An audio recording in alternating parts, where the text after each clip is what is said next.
সুন্নি আলেমদের মৃত্যুর পর আসল জিন্দেগি শুরু হয়। তাদের বার্ষিক ফাতিহা হবে, ওরস হবে, জীবন কর্মের উপর আলোচনা হয়। যাই হোক, এটা অনেক কথা বলা যায়। তো আমার কোনো বয়স বেশি হয়নি, এমনি দাঁতের সমস্যা বা যা আছে মানুষের বয়সে বয়সে হয় না, এইভাবে হবে। প্রত্যেক মানুষের হবে, জীবনের পরিবর্তন আসবে। আমাদের তুলনা চন্দ্রের সাথে। চাঁদ যখন উদয় হয় তখন খুশি হই, নতুন চাঁদ উদয় হয়েছে, মারহাবা, দোয়া করি আল্লাহ এই মাসে আমাদেরকে ভালো রাখেন, নিরাপদ রাখেন, এই দোয়া করতে হয়। চাঁদ আস্তে আস্তে বড় হয়। নতুন যখন চাঁদ, তার নাম কি? হেলাল। এখানে অনেক হেলাল আছে না? ওই হেলাল না, নতুন চন্দ্রের নাম হেলাল। আমি তার ব্যাখ্যা করতেছি না, তার 1 বছর না বহু বছর। যখন 14 তারিখের সান হয় কমর, এটা একবারে পূর্ণিমার সান, পুরো দুনিয়া আলোকিত হয়ে যায়। আবার ওই সান যখন নিচের দিকে যায়, 21 তারিখ, 22 তারিখ, 23 তারিখ, 28 তারিখ, 29 তারিখ, 30 তারিখ, তখন তার নাম কি হয়? আলেমদের পরীক্ষা করতেছি না, কারণ আমি তো ছাত্র, আমি কাউকে পরীক্ষা করিনি এই জন্য। পরীক্ষা করলে আমি নিজে ফেল হবো, আরেকজনকে কি পরীক্ষা করব? তো খোদার কাছে প্রার্থনা করি, আল্লাহ আমরা অযোগ্য ছাত্র, তোমার কাছে পরীক্ষা দিতে পারবো না। তোমার কাছে পরীক্ষা দিয়েছেন ইব্রাহিম খলিল আলাইহিস সালাম, 43টি পরীক্ষা দিয়েছেন ইব্রাহিম, আমরা পারবো না। আইয়ুব আলাইহিস সালাম পরীক্ষা দিয়েছেন, মুসা আলাইহিস সালাম, ঈসা আলাইহিস সালাম, নবীগণ আলাইহিমুস সালাম। ওই পরীক্ষা আমাদের থেকে নিলে 1 নম্বরও ফেল করবো। আর আল্লাহ তাআলা বলেন, ওয়া ইব্রাহিম আল্লাযী ওয়াফা, ইব্রাহিম আলাইহিস সালাম পরিপূর্ণ আনসার দিয়েছেন, ফাতাম্মাহুন্না, প্রত্যেক প্রশ্নের উত্তর দিয়েছেন। 43টি পরীক্ষা। আমাকে যদি বলেন হুজুর 43টি পরীক্ষা লেখেন, এক এক পরীক্ষায় 100 নম্বর দিব, 43 নম্বর দিব, 1 নম্বরে পাস করে দিব, চাকরি দিব, আমি 3-4টার পর আর লিখতে পারবো না, ও পরীক্ষা ফেল। আমি বলতে চাইছিলাম, চন্দ্র যখন শেষের দিকে যায় তার নাম হয় মোহাগ। মোহাগ, মোহাগ 3 বার বললাম, অনেকে বুঝবেন না। চন্দ্রের নাম বেশ কম হয়েছে না? আমরা যখন জন্ম হই, শিশুকাল, শৈশবকাল, কৈশোর, পরবর্তী যৌবনকাল পূর্ণিমার চন্দ্রের মতন। সুম্মা নুনাক্কিসুহু ফিল খালকি, পরবর্তী আবার পূর্বের অবস্থায় চলে যায়, মানুষের অবস্থা পরিবর্তন। এর উপর অনেক কথা বলা যায়। সুতরাং আমার বয়স হয়েছে, আপনার কম হয়েছে, এটা বলার বিষয় নয়। আপনারা যে এত বড় বিরাট আয়োজন করেছেন, এর উদ্দেশ্য কি? উদ্দেশ্য করা তো হবে না। আবুল কাসেম ফজল উস্তাদ আপনাদেরকে একটা কথা বলে গেছেন, সব কিছুর মূল ইশকে রাসূল, নবীর মুহাব্বত। তিনি অনেক দলিল দিয়ে বলেছেন। হাফেজ জালন্দরি রহমতুল্লাহ আলাইহি, হাফেজ জালন্দরি, তিনি একজন বিদগ্ধ কবি, বড় সুন্দর শেয়ার বলেন। তিনি একটা শেয়ারের মধ্যে কোরআন হাদিসের অর্থ করেছেন। অনেক এমন কবি পণ্ডিত আছেন যারা শেয়ারের মাধ্যমে অর্থ করতে পারেন। তার মধ্যে ইমাম আলা হযরত ফাযিল বেরলভী রহমতুল্লাহ আলাইহি, যার মুস্তাফা জাহানে আমরা বললাম, ওই মুস্তাফা জাহানের রচয়িতা ডক্টর ইকবাল হাফেজ জালন্দরি। তো তিনি বলেছেন, মোহাম্মদ কি মুহাব্বত दीन हकी शर्त अव्वल है, उसी में हो अगर खामी तो सब कुछ नामुकम्मल है। নবীর প্রেমের যদি সামান্যতম ত্রুটি থাকে তার ঈমান অসম্পূর্ণ। তো এই নবীর মহব্বতের উপর এতক্ষণ বক্তব্য। এই নবীর মহব্বত প্রমাণ হবে কি দিয়ে? কি দিয়ে প্রমাণ হবে? ওই নবীর যে আদর্শ আল্লাহ পাক সুবহানাহু ওয়া তাআলা কোরআনে পাকে ইরশাদ করেন, লাকাদ কানা লাকুম ফি রাসূলিল্লাহি উসওয়াতুন হাসানাহ। তোমাদের জন্য আমাদের প্রিয় নবীর পবিত্র জিন্দেগীর মধ্যে রয়েছে উত্তম আদর্শ। এদিক সেদিক যেতে হবে না। আমরা কিছুক্ষণ কালমার্স, লেনিন, মাও জেতুং, নেপোলিয়ন, হিন্দু, খ্রিস্টান তাদের কালচার ভালো লাগে, এগুলো বাদ দিতে হবে। মাত্র আমরা খাবো। আমাদের উচিত আমাদের নবীর আদর্শকে আঁকড়ে ধরা। তখন আপনার কথায় কথায় প্রমাণ হবে নবীর প্রেম। এটা বললে হয়তো অনেকের ভাইদের অন্তরে আঘাত লাগবে। আঘাত লাগলেও করবো কি? আমরা তো আমলের উপর কথা বলতে পারি না। নবীর প্রেম আমল সমন্বয় থাকতে হবে। প্রেম আছে মুখের উপর। আমাদের নবীকে ভালোবাসি, এ ভালোবাসার দাম নাই, কাজে প্রমাণ দিতে হবে। একটা উদাহরণ দেয়, মূসা আলাইহিস সালামকে ধমকি দিয়েছে ফেরাউন, মূসা আজকে রাত্রে আমি তোমাকে শেষ করব। তো নাউজুবিল্লাহ বলবেন না? এটা কি খুশির কথা? মূসা আলাইহিস সালাম আল্লাহকে বললেন, হে আল্লাহ, আমাকে ভীতিব্রত দর্শন করতেছে ফেরাউন। আল্লাহ তাআলা বললেন, মূসা তুমি ভয় করিও না, ফাসরি বিইবাদি লাইলান, ফাসরি বিইবাদি লাইলান। আমার বান্দা যারা তোমার অনুসারী, তুমি মূসার উপর ঈমান এনেছে, আমার উপর ঈমান এনেছে, তাদেরকে নিয়ে রাতারাতি পার হয়ে যাও সমুদ্রের এই পার থেকে ওই পার। মূসা আলাইহিস সালাম রওনা দিল, সমুদ্র পর্যন্ত আসলো। আল্লাহ কিভাবে পার হবো? আমার উম্মত তো 12 দল। বনি ইসরাইল বড় হিংসুক, যারা ইহুদি, বর্তমান যে মুসলমানের উপর জুলুম অত্যাচার করতেছে ফিলিস্তিনি, তারা তাদের নবীর কথা মানে নাই। এদের কুকীর্তি কোরআন শরীফের ভিতরে আছে অনেক ঘটনা। মূসা তুমি বাড়ি যাও। যখন সমুদ্রে বাড়ি দিল, 12টি বিশ্ব রুট হয়ে গেছে। এই রাস্তা 12 যাও। মূসা আলাইহিস সালাম সদল বেলনি এই পার থেকে ওই পার উঠে গেছে।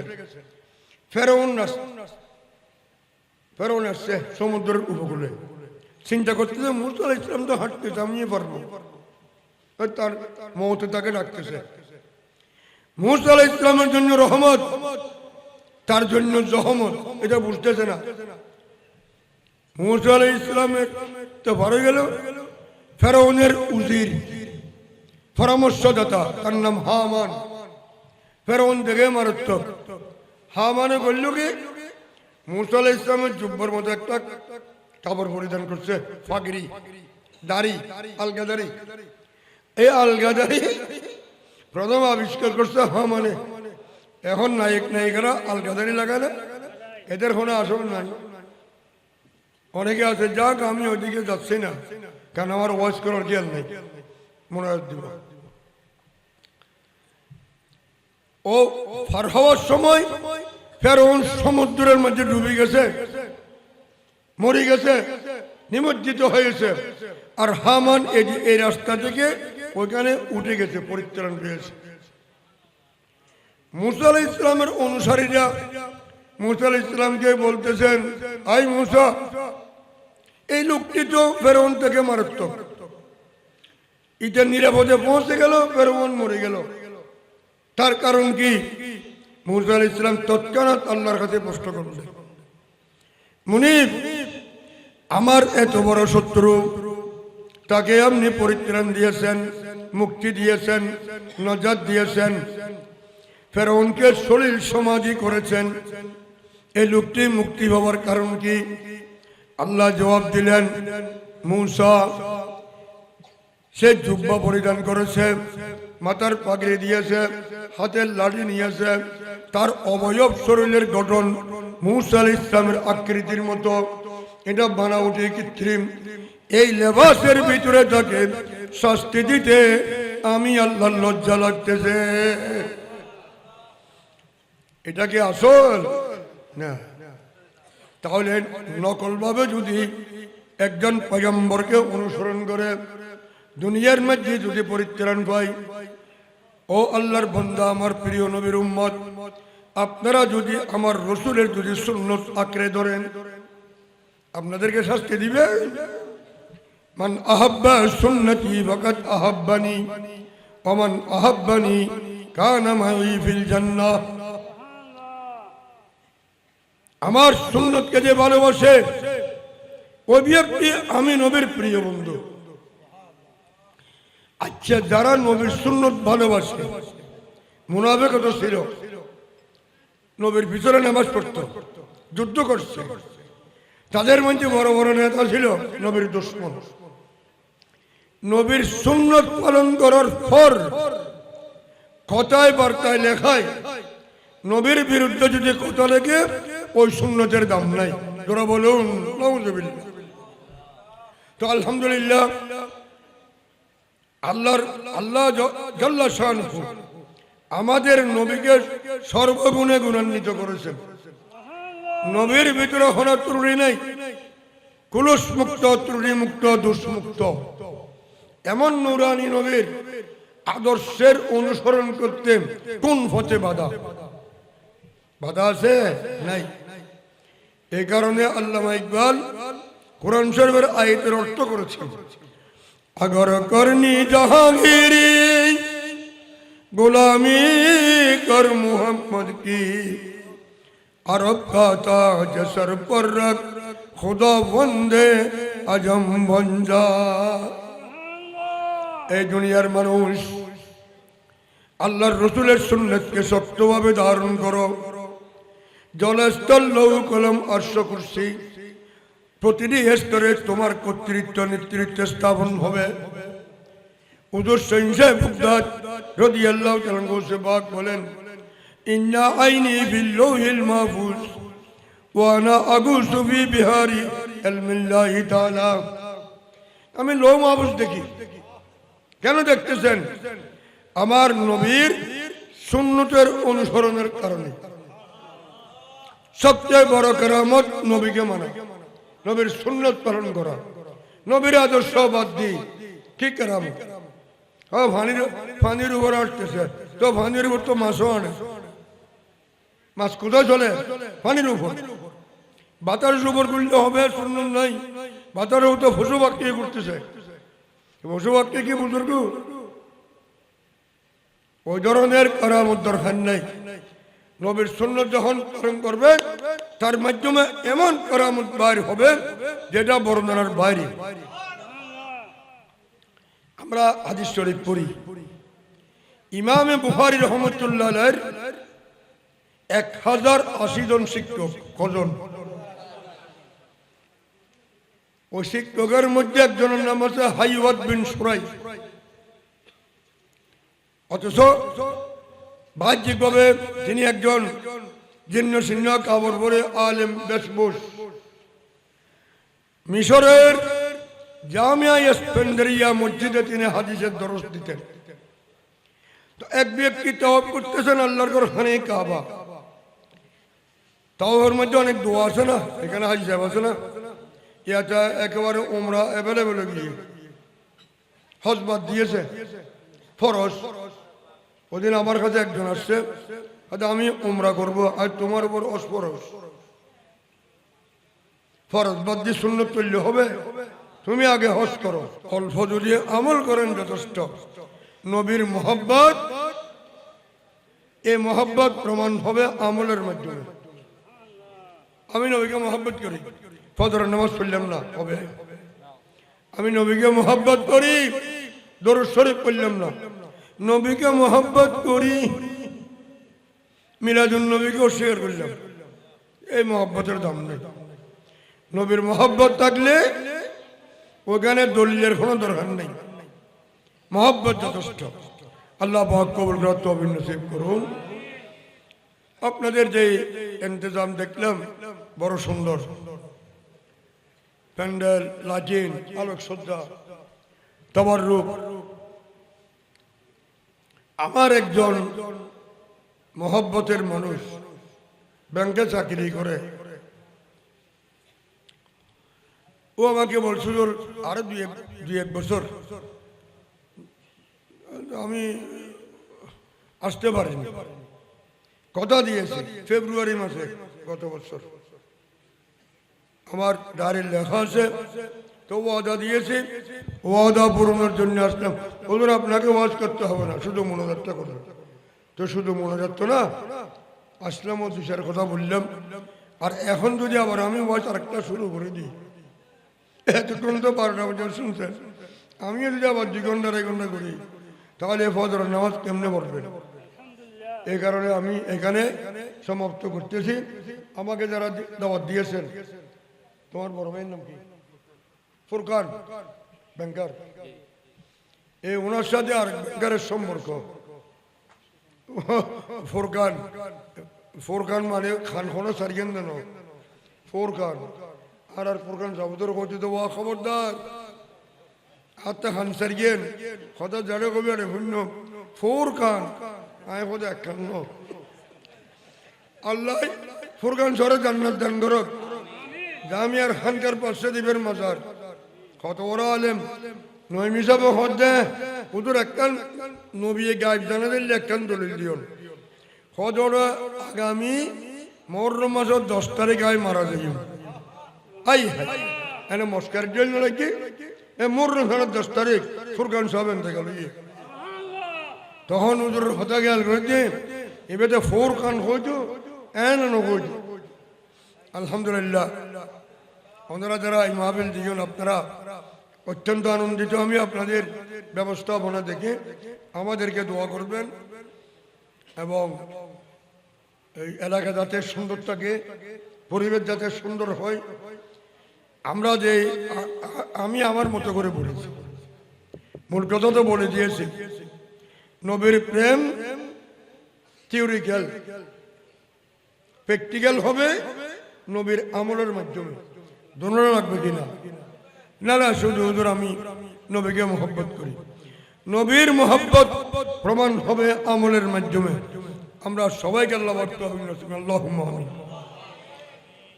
আসসালাতু ওয়াসসালামু আলাইকা সাইয়্যিদি ইয়া রাসূলুল্লাহ, আসসালাতু ওয়াসসালামু আলাইকা ইয়া রাহমাতুল লিল আলামিন, আসসালাতু ওয়াসসালামু আলাইকা ইয়া শাফিয়াল মুযনিবিন।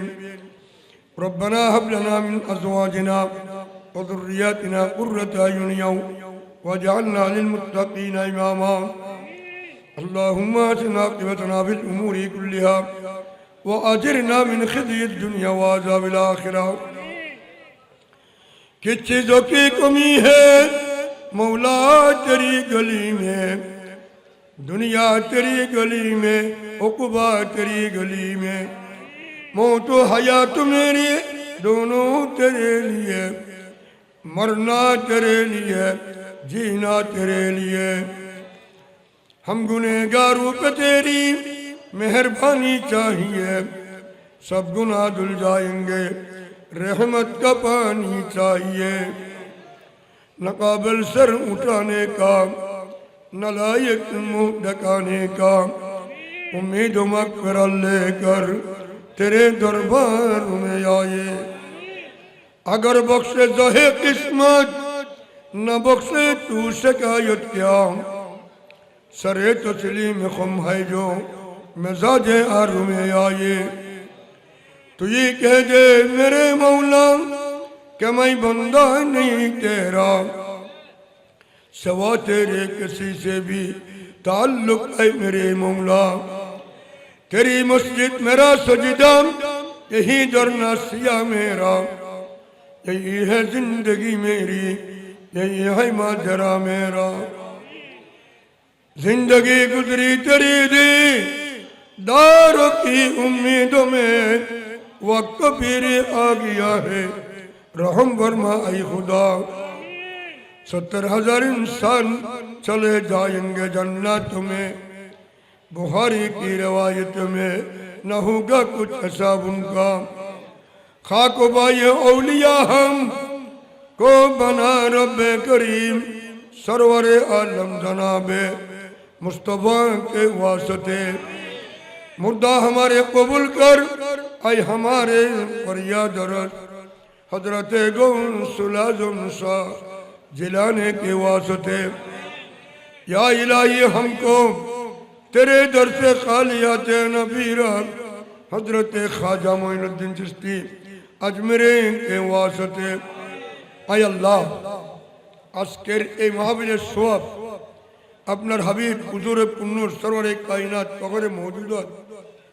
সৈয়দে কওনান সৈয়দে আলম রহমতুল লিল আলামিন সাল্লাল্লাহু আলাইহি ওয়াসাল্লামের দরবারে পাকের মধ্যে পৌঁছে দিন আপনার হাবিবের সদকায় সৈয়দনা আদম শফিউল্লাহ থেকে শুরু করে ঈসা রুহুল্লাহ পর্যন্ত সমস্ত নবীগণ আলাইহিমুস সালামের বারগাহ আকদাসের মধ্যে পৌঁছে